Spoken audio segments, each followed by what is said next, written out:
Hello and welcome to my presentation. Today we'll be running through the basic understandings of Christian belief. So my name is Emily Rumble. I am from a Protestant Baptist background, my father being the pastor of a Baptist church.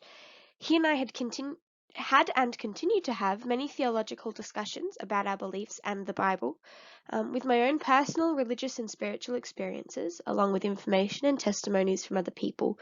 My faith has been built enough to be a strong foundation I stand on that helps design the rest of my life. Because of my upbringing, I have a fairly deep understanding of the Bible, its teachings, and the stories and histories within. To be able to fully understand Christian theology, including what we believe in and why, we must be able to use the three eyes of knowledge to ensure we are using the correct way to gather information.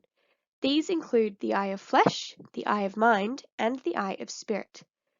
The eye of flesh deals with looking at things through a purely sensory or physical perspective, as the name suggests, using touch, sight, sound, smell, or taste to gain certified knowledge. The eye of mind is using rational or logical thoughts to distinguish factual knowledge, an example being using statistics to accurately predict an event. The third mode, the eye of spirit, refers to gaining knowledge through an unexplainable spiritual or religious experience, some of which I have had. These are more often an individualistic event that either cannot be accurately conveyed to another person or something that holds great meaning for only one person. A spiritual experience that I have had falls into those categories. People don't quite understand the real meaning it has for me, and I can't really accurately portray what it was really like.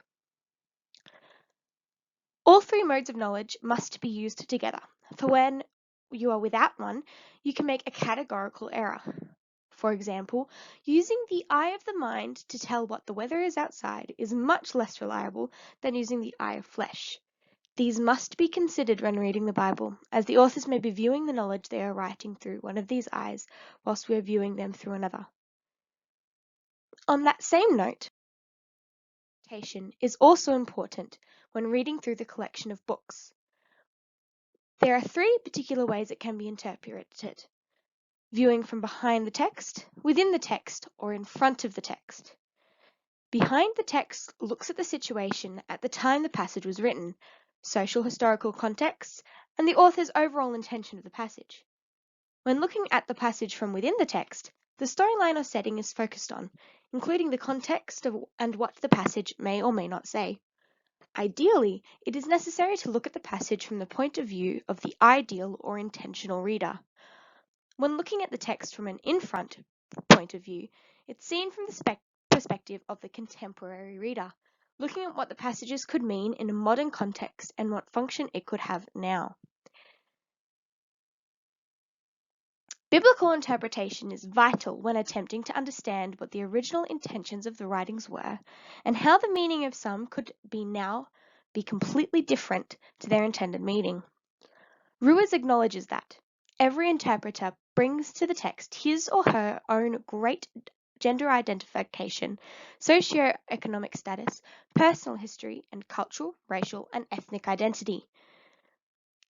These perspectives must be considered when studying the Bible. These methods of reading the Bible can become particularly necessary and helpful when reading about the life, ministry, death, and resurrection of Jesus of Nazareth. In the modern day, we are able to look back in a relatively objective manner at the Hebrew Scriptures in comparison to Jesus' ministry. From there, we can see some not so coincidental links between the Old and New Testaments. Tells of the teaching Christ, which also reflects Moses, a significant prophet in the Hebrew Scriptures. Jesus' Sermon on the Mount is also a reflection of Moses meeting God and receiving the Ten Commandments on Mount Sinai. The comparison between Jesus and Moses would have an impact on religious leaders, as they are looking for a prophet, hence the audience being for Jews in particular. Mark focuses particularly on the crucified Christ, or the Messiah who must suffer. This is a depiction of the servant that Jesus desires all his disciples to be. universal Christ, representing the human aspect of Jesus. This book reaches out to the Gentiles, showing that Jesus came for all people and that God is now not exclusively the God of the Israelites. Finally,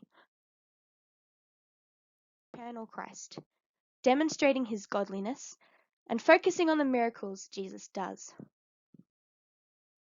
According to Van der Beek, 2017, the Gospel of John also shows how Jesus begins his journey to be sacrificed as the Lamb of God at the same place that the Israelites entered the Promised Land for the very first time back in the age of Moses.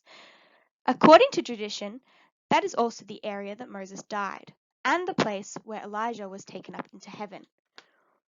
On top of this, Carson outlines that the place where Jesus was baptized is a recurring retreat for Jesus, as he goes back at the end of his public ministry and performs his last and greatest sign of raising Lazarus from the dead.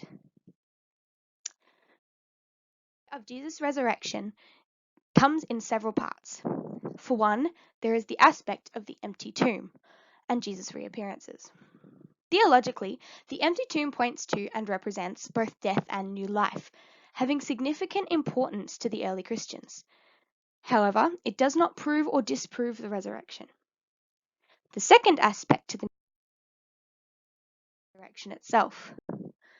It is an event that goes beyond the boundaries of history, as well as being an extremely important metaphorical event for early Christians, by giving hope for a seemingly unconquerable and unchanging fact of life and death. Paul reiterates for the new believers in 1 Corinthians chapter 15 that if believers weren't to be raised, then Jesus' resurrection would be meaningless. Through the resurrection, Jesus also becomes discontinuous and yet continuous at the very same time. On one hand, there is no continuity with the old Jesus, like he wasn't recognized when walking along the road with the disciples who'd known him for a long time by that point. And he also appeared in an unearthly form when he ascended into heaven. However, when he appeared to his disciples in a locked room, he had a physical body with which he could eat, speak, and touch, along with Thomas the doubter being able to touch the holes in his hands, side, and feet. Similarly, when referring to the believers' resurrected bodies, we would be related to the old natural body that died, and yet it would be remarkably metamorphosized. This reflects Jesus' new and resurrected body. In Christianity, there can be certain kinds of faith: redemption-centered and creation-centered. Redemption-centered faith is focused on the concept that sin is transmitted through sexual reproduction, and that divine grace is an essential part of life. It highlights that grace is an irresistible need that humans have, and that, once accepted, will lead to conversion and salvation. The heart of creation-centered is outside God's creation, and that we must be in a relationship with not only God, but with all other living things also. It also centers around procreation, activities that are born out of love and trust, which stands in vast contrast to redemption-centered faith, and the standing that sexual reproduction only passes on sin. Those with creation-centered faith also believe that the earth was given to us by God, and that it is within the creation, irrespective of how corrupted it has become, that the God self and will is revealed to the free will of the believer who seeks a personalized relationship with God.